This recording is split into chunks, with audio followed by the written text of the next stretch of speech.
കഴിഞ്ഞ മാസമാണ് മാഹിയിലെ ഇരട്ടക്കൊലപാതകവുമായി ബന്ധപ്പെട്ട് മാഹിയിലെ 2 BJP പ്രവർത്തകരെ വെട്ടിക്കൊലപ്പെടുത്തിയ കേസിൽ കൊടിസുനി അടക്കം ടി പി ചന്ദ്രശേഖരൻ വധക്കേസിലെ പ്രതികളായ ആളുകളെ കോടതി വെറുതെ വിടുന്നത്.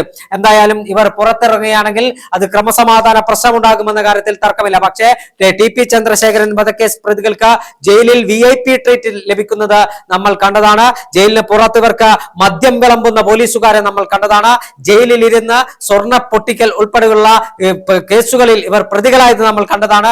ജയിലിൽ ടി പി ചന്ദ്രശേഖരൻ വധക്കേസ് പ്രതികൾക്ക് സുഖവാസമാണെന്ന റിപ്പോർട്ടുകൾ നേരത്തെ പുറത്തു വന്നിരുന്നു. എന്തായാലും ടി പി ചന്ദ്രശേഖരൻ വധക്കേസ് പ്രതികളെ രക്ഷിക്കാൻ അല്ലെങ്കിൽ അവർക്ക് അനധികൃതമായി പരോൾ നൽകാൻ തെരഞ്ഞെടുപ്പെല്ലാം പടിവാതിക്കൽ എത്തി നിൽക്കുകയാണ്.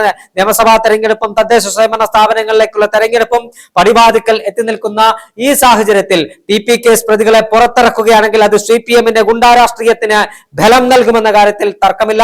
ഈ ഒരു പശ്ചാത്തലത്തിൽ ഈ പ്രതികൾക്ക് അനധികൃതമായി പരോൾ നൽകുന്നത് അല്ലെങ്കിൽ ഭരണത്തിന്റെ സ്വാധീനം ഉപയോഗിച്ച് ടി പി ചന്ദ്രശേഖരൻ വധക്കേസിലെ പ്രതികളെ പുറത്തിറക്കാൻ ശ്രമിക്കുന്നത് അത് വലിയ വിപത്തിന് ഇടയാകുമെന്ന കാര്യത്തിൽ തർക്കമില്ല.